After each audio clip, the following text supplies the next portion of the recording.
MP Golla బాబురావుకి జలక్ తగిలింది. వైసీపీకి Rajya Sabha MP Golla Baburao జలక్కిచ్చారు. YCP అధిష్టానంపై Golla Baburao అసంతృప్తిని వ్యక్తం చేస్తూ వైసీపీని వీడుతారంటూ ప్రచారం ఇప్పుడు ఊపందుకుంది. వైసీపీలో తనకి గుర్తింపు లేదని గొల్లా బాబురావు తన సన్నిహితుల వద్ద ఆవేదన చెందినట్లుగా ఆరోపణలు వస్తూ ఉన్నాయి. ఇక దీంతోనే ఆయన పార్టీని వీడనున్నట్లుగా కూడా ఇప్పుడు ప్రచారం అయితే ఊపందుకుంది. ఎంపీ బాబురావు విధేయతను, చిత్తశుద్ధిని వైసీపీ అధిష్టానం పరిగణలోకి తీసుకోవట్లేదు అంటూ కూడా పార్టీకి సంబంధించిన బాధ్యతలు అందుకే తనకు ఇవ్వలేదంటూ ఎంపీ గొల్లా బాబురావు తనకు పార్టీకి సంబంధించిన బాధ్యతలను అప్పచెప్పకపోవడం మీద కూడా ఆయన ఆవేదన వ్యక్తం చేస్తూ తన విధేయతని ఎవరు కూడా పట్టించుకోవటం లేదు, వైసీపీలో తనను ఎవరు కూడా లెక్క చేయటం లేదన్న ఒక ఆవేదనను చుట్టూ ఉన్నటువంటి తన సన్నిహితుల దగ్గర తాను వాపోయినట్లుగా, అందుకని ఆయన పార్టీ మారబోతున్నట్లుగా కూడా ఇప్పుడు మొత్తం కూడా అక్కడ ఒక వార్త అనేది కూడా సర్క్యులేట్ అవుతూ ఉంది. ఇక పార్టీలో ప్రోటోకాల్ ప్రకారం తనకు గౌరవ మర్యాదలు ఇవ్వటం లేదని ప్రచారం జరుగుతుంది.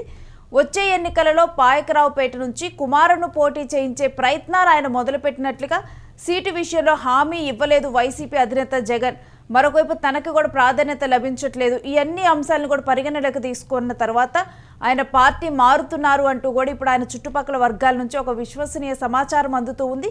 మరి ఈ సమాచారం గురించిన డీటెయిల్స్ మా ప్రతినిధి కిరణ్ అడిగి తెలుసుకుందాం. కిరణ్, గొల్లా బాబురావు తీవ్ర అసంతృప్తిలో ఉన్నట్లు తెలుస్తోంది.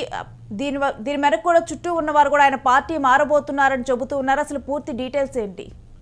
రేణు, వైసీపీ రాజ్యసభ ఎంపీ గొల్లా బాబురావు వైఎస్ఆర్సీపీకి జలకిస్తారంటూ ప్రచారం నడుస్తుంది. అయితే వైఎస్ఆర్సీపీ అధిష్టానం తనను గుర్తించలేదు, తన సేవలు వినియోగించుకోలేదు. తనకు రాజ్యసభ పదవి ఇచ్చారు కానీ రాజ్యసభలో ప్రోటోకాల్ ఉంది కానీ పార్టీలో నాకు ఎలాంటి ప్రోటోకాల్ లేదు. ఏదైతే తాను గతంలో పాయకరావుపేట నియోజకవర్గం నుంచి ఎమ్మెల్యేగా గెలిచాను. అయితే జరిగిన రాజకీయ పరిణామాల భాగంగా ఆయన్ను రాజ్యసభకు పంపడం కూడా జరిగింది. అయితే వచ్చే ఎన్నికల్లో తన కుమారుణ్ణి వచ్చే ఎన్నికల్లో తన కుమారుణ్ణి పాయకరావుపేట నుంచి పోటీ చేయించాలనే ప్రయత్నాలు చేస్తున్నారు. ఇప్పటికే అక్కడ సిట్టింగ్ ఎమ్మెల్యేగా, హోంమంత్రిగా అనిత ఉన్నారు. అనిత బలమైన మహిళా నేతగా ఉన్నారు. అదేవిధంగా నియోజకవర్గంలో కూడా పట్టు సాధించారు. వచ్చే ఎన్నికల్లో అనితను ఢీకొట్టడానికి ఈ జగన్మోహన్ రెడ్డి సరైన ప్రత్యర్థి కోసం వెతుకుతున్నారు. ఎందుకంటే నేరుగా జగన్మోహన్ రెడ్డికి అధికారంలో ఉన్నప్పుడు కానీ అధికారంలో లేనప్పుడు కానీ అనిత నేరుగా విమర్శలు చేసిన నేపథ్యం కూడా మనం గతంలో గమనించాం. అయితే ఇప్పుడు ప్రధానంగా ఏదైతే గొల్లా బాబురావు తన ప్రాతినిధ్యం వహించిన నియోజకవర్గాన్ని తనకు కానీ తన కుమారుడికి అప్పచెప్పాలంటూ ఆయన వైఎస్ఆర్సీపీ అధిష్టానాన్ని అడుగుతున్నారు. అయితే అధిష్టానం స్పందించలేదు. జగన్ కూడా ఎక్కడ వచ్చే ఎన్నికల్లో తన కుమారునికి అవకాశం ఇస్తామనే అంశం పైన కూడా ఆయన భరోసా ఇవ్వలేదు.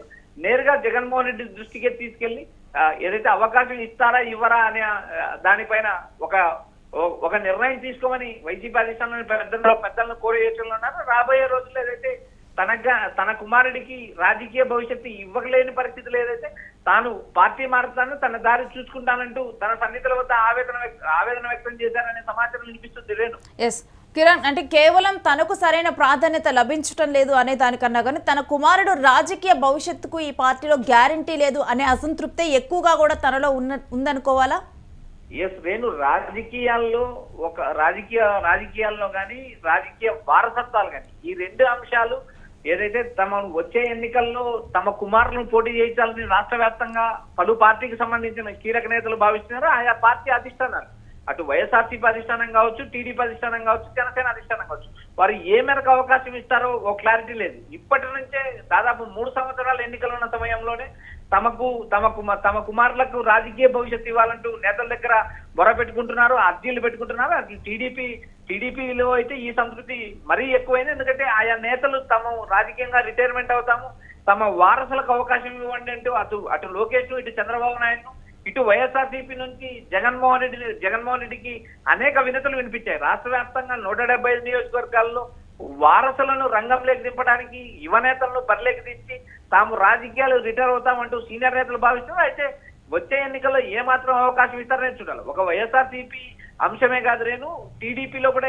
ఇలాంటి పరిస్థితి ఉంది. ఎందుకంటే ఉత్తరాంధ్ర నుంచి మొదలు పెడితే రాయలసీమ వరకు ఆయా సీనియర్ నేతలు తమ వారసులకు ఏదైతే జూనియర్ గా ఏదైతే ఉన్నారో లోకేష్ టీమ్ లో ఉంటారు, రాబోయే రోజుల్లో భవిష్యత్తు లోకేష్ కండగా ఉంటారంటూ చాలా మంది నేతలు నేరుగా లోకేష్ కి విన్నవిస్తున్నారు, ఇది చంద్రబాబు విన్నవిస్తున్నారు. ఎందుకంటే వచ్చే ఎన్నికల్లో యువతకు అవకాశం ఇస్తామని అటు టీడీపీ ఇటు వైసీపీ వ్యాఖ్యానిస్తుంది. అయితే చాలా మంది కొత్త నేతలకు అవకాశం వస్తుందని భావిస్తున్న తరుణంలో ఏదైతే రాజకీయ నాయకులు తమ కుమారులకు రాజకీయ భవిష్యత్తు పునరావాసం కల్పించాలనే యోచనలోనే పార్టీ నేతల వద్ద అధిష్టానం వద్ద ప్రదర్శనలు చేస్తున్నారు. కానీ కిరణ్, నేరుగా నేతలు మాత్రం వచ్చే ఎన్నికలకు ప్లాట్ఫామ్ కోసం మాత్రమే తమ వారసులకు అవకాశం ఇవ్వాలంటూ పలు పార్టీల నుంచి ఈ నేతలు కోరుతున్నారు. రేణు, ఒకవేళ కనుక ఇప్పుడున్న క్యాలిక్యులేషన్ ప్రకారం కానీ లేకపోతే ఇప్పుడు తన చుట్టూ ఉన్నటువంటి వారి నుంచి జరుగుతున్నటువంటి ప్రచారం ప్రకారం ఆయన కనుక పార్టీ మారితే బాబురావు ఏ పార్టీలోకి వెళ్ళే యోచన ఉన్నట్లుగా చూడొచ్చు? రేణు, ఇప్పటికే వైఎస్ఆర్సీపీకి సంబంధించిన ఎంపీలను మనం ఒకసారి గమనించినప్పుడు నలుగురు ఎంపీలు ఈ జూలై నెలకి రాజ్యసభ నుంచి రిటైర్మెంట్ అవుతారు. మొదట్లో మొత్తం 11 మంది రాజ్యసభ ఎంపీలు ఉండేవారు. టీడీపీకి 0 ప్రాతినిధ్యం ఉండేది. మొట్టమొదటిసారిగా 40 ఏళ్ల చరిత్ర గల టీడీపీకి మొదటిసారి వైఎస్ఆర్సీపీ జలకిచ్చింది. రాజ్యసభ మొత్తం ఖాళీ అయిన పరిస్థితి ఉంది. టీడీపీ కూటమి అధికారంలోకి వచ్చిన తర్వాత కూడా రాజ్యసభలో 0 సీట్లు ఉన్నాయి. అయితే వైసీపీకి సంబంధించిన నేతలు రాజీనామా చేశారు. ఆ రాజీనామా చేయడంలో భాగంగానే టీడీపీ కూటమి అటు బీజేపీకి ఒక ఎంపీ సీటు, ఇటు టీడీపీకి 2 రాజ్యసభ సీట్లు వస్తాయి. అయితే ఈ 2026 జూన్ నుంచి ఆగస్టు లోపు జరిగే రాజ్యసభ ఎన్నికల్లో టీడీపీ కూటమికి 4 ఎంపీ సీట్లు వస్తాయి. అందులో 3 ఎంపీ సీట్లు వైసీపీ నుంచి వస్తాయి, 1 ఎంపీ సీటు టీడీపీ నుంచి వచ్చే అవకాశం ఉంది. ఈ నేపథ్యంలో భాగంగా వచ్చే ఎన్నికలను ప్లాట్ఫామ్ చేసుకుని గొల్లబాబురావు తనకు అవకాశం ఇవ్వాలని కోరుతున్నారు. గొల్లబాబురావుకు దాదాపు 2028 వరకు పార్లమెంట్ లో రాజ్యసభలో కొనసాగే అవకాశం ఉంది. అయితే అక్కడ గొల్లబాబురావును అటు టీడీపీ కూటమిలోకి తీసుకోవడానికి కూడా పాయకరావుపేట నుంచి బలమైన నేతగా అనిత ఉన్నారు. కాబట్టి టీడీపీలో అది సాధ్యమవుతుందా లేదా అనే అంశం కూడా పరిశీలించాలి. ఇటు మరోపక్క రెండు అవకాశాలు ఉన్నాయి. ఒకవేళ బీజేపీలో చేరాలనుకుంటే కేంద్రంలో బీజేపీ అధికారం ఉంది కాబట్టి ఆ ఆప్షన్ ఒక అవకాశం ఉంటుంది. మరోపక్క జనసేన నుంచి ఎంత మాత్రం అవకాశం ఇస్తారనేది కూడా రాబోయే రోజుల్లో చూడాలి. ఇప్పటికిప్పుడు గొల్లబాబురావు అయితే పార్టీ మారే యోచనలో ఉన్నారని అనుకోవాల్సిన అవసరం లేదు. ఎందుకంటే ఆయన నేరుగా పార్టీ అధిష్టానం వద్ద అసంతృప్తి వ్యక్తం చేస్తున్నారు. నేరుగా జగన్మోహన్ రెడ్డి ఎంపీలతో సమావేశం పెట్టిన కార్యక్రమానికి హాజరయ్యారు. అయితే ఆయన తన సన్నిహితుల వద్ద తన ఆప్తమిత్రుల దగ్గర కూడా ఆవేదన వ్యక్తం చేస్తున్నారు. వచ్చే ఎన్నికల్లో తన కుమారుడికి అవకాశం కల్పించాలని నేరుగా అధిష్టానాన్ని కోరుతానంటూ ఆయన తన సన్నిహితుల వద్ద వ్యాఖ్యానించినట్టు రాజకీయంగా సమాచారం వినిపిస్తుంది. రేపు వచ్చే ఎన్నికలకు మరింత సమయం ఉంది కాబట్టి ఇప్పటికిప్పుడు ఏదైతే పదవుల్లో ఉన్న నేతలు తొందరపడతారనుకోవాల్సిన అవసరం లేదు. ఇవి రాజకీయ ఊహాగానాలు మాత్రమే అంటూ వైసీపీ నేతలు కొట్టిపారేస్తున్నారు. రేణు, కిరణ్, మీ దగ్గర నుంచి మరిన్ని డీటెయిల్స్ తీసుకుంటాం. ఇక గొల్లాబాబురావు తీవ్ర అసంతృప్తిలో ఉన్నట్లు, ఇక అదేవిధంగా వచ్చే ఎన్నికలలో పాయకరావుపేట నుంచి తన కుమారుడిని పోటీ చేయించేందుకు కూడా సిద్ధంగా ఉన్నట్లు.